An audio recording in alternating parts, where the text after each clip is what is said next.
आज की रात मजा हो।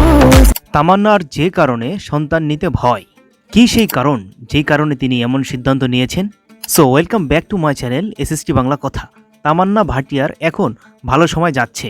সম্প্রতি মুক্তিপ্রাপ্ত স্ত্রী 2 তার ক্যারিয়ারের মাইল ফলক হতে যাচ্ছে। হ্যাঁ, আলোচনার ঝড় তুলেছে ছবিটি। সিনেমায় তামান্না কেবলই এক আইটেম গার্ল। আজকি রাত গানটির সঙ্গে দলীয় নৃত্যে অংশ নিয়েছেন তিনি।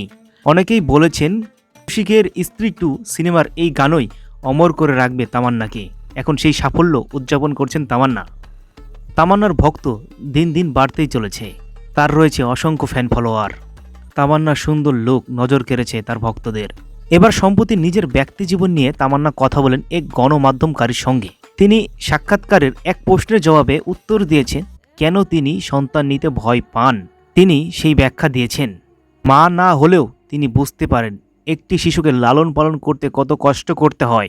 সন্তানকে যে কতটা স্নেহ ভালোবাসা দিতে হয় তা পরিমাপযোগ্য নয়।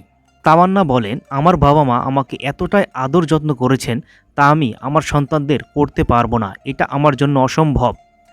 তিনি আরও জানান, একজন মা হতে যে ত্যাগ স্বীকার করতে হয় তা আমার পক্ষে করা সম্ভব নয়। সন্তান জন্ম দেওয়া থেকে শুরু করে তাকে বড় করা পুরো প্রক্রিয়ার কথা ভাবলে আমি শিউরে উঠি। এটাই হলো সেই মূল কারণ, আপনারা আবার অন্য কিছু ভাইবেন না। যাই হোক, ভিডিওটা কেমন লেগেছে কমেন্ট করে জানাতে ভুলবেন না। নেক্সট টাইম ভিডিও পেতে অবশ্যই চ্যানেলটিকে সাবস্ক্রাইব করে বেল বাটনটি বাজিয়ে রাখবেন। ধন্যবাদ। আজকের মতো এখানে আমি বিদায় নিচ্ছি।